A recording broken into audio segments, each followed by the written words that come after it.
I used to work for the airlines back in the 70s, and she came into the terminal. She was traveling, and I didn't notice who she was initially, but as she got a little bit closer, I said, wow, who is this woman? You know, she's tall. And I was like, oh, it's Julia Child. And I told her, you know, that I enjoyed cooking. You know, I was rather young or younger at the time. And she asked, well, what do you like to cook? And I said, I like to cook, you know, savory things. I like chicken, I like meat. You know, I'm not really a baker. And then she smiled. So I did have a chance to actually meet this amazing, amazing chef.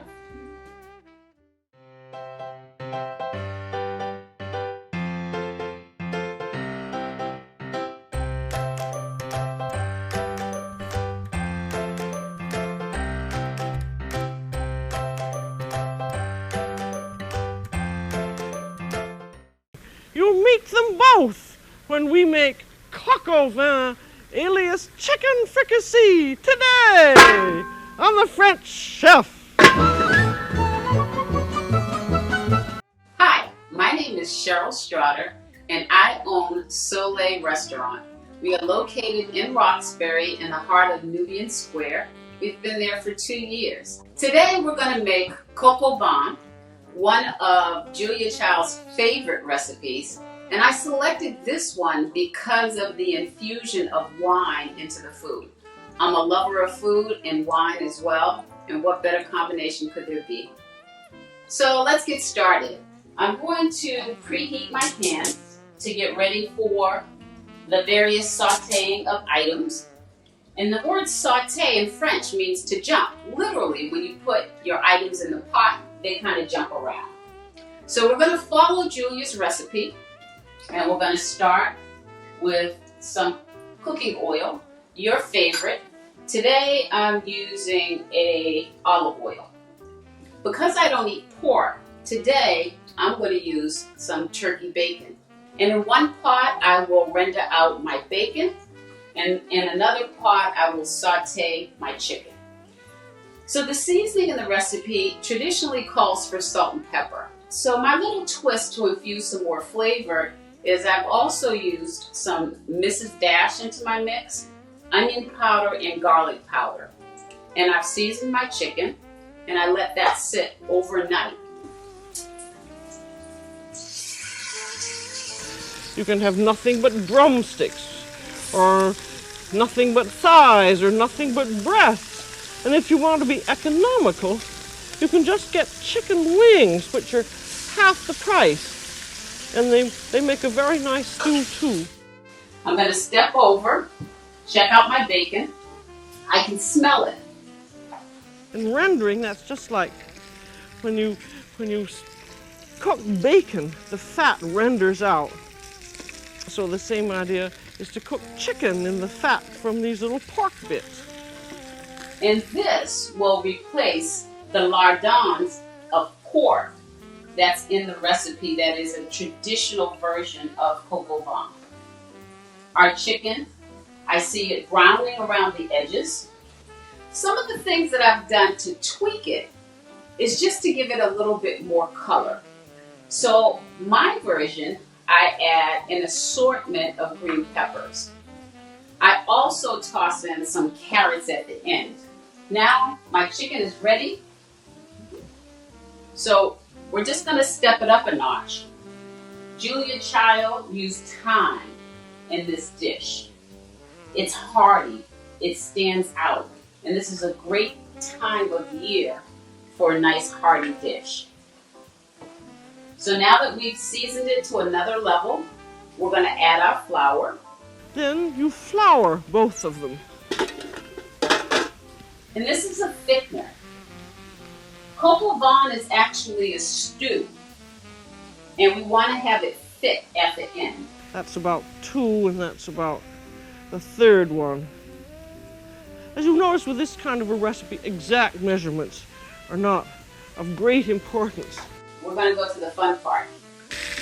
Which is rather fun. It isn't necessary, but I think it's rather fun to do. What about a quarter of a cup? Now, in Julia Child's original recipe, this was flamed. I will forego that in my home, but we're just cooking that flavor of the brandy into the chicken. I'll add my green peppers. And this is going to give us a lot of color.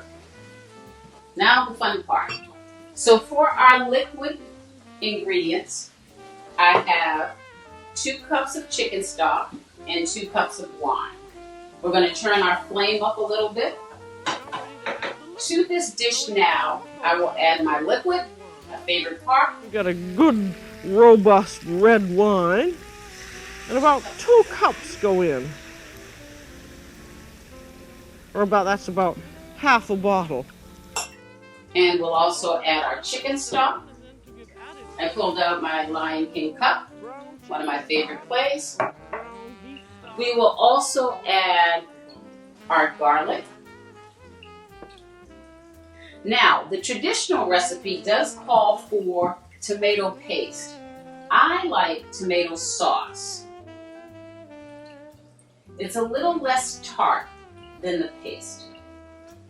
So now we're tying together all of our ingredients.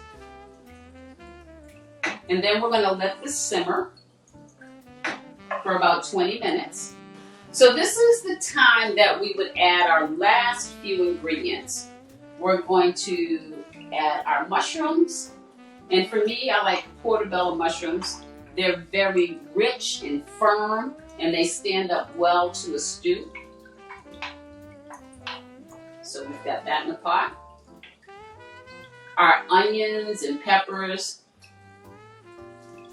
now have blended into our liquid. I'm going to also add some carrot shavings. Again, thinking about color. You eat with your eyes. Now, one of the cool tricks, if your sauce is thin, is to mix flour and butter in equal parts and make that into just a nice firm ball and drop that into your sauce. But I like my sauce a little bit thicker, so I would just drop in this cool ball, again, part of French cooking, to thicken your sauce, and the butter gives it a nice gleamy look. I don't even know if gleamy is a word, but the butter makes it look like it's shining. Let's just see how the dish ties together. And I want to make sure that I get a little bit of everything on my plate. So I'll add some chicken. I want to make sure that I tie in our vegetables, our peppers. So this is our coq au vin with green peppers, orange and red peppers over mashed potatoes. Now you could actually, I've done this with cauliflower, mashed cauliflower. You could put this over noodles. It's so versatile. So this is my coq au vin with a twist. Thank you, Julia.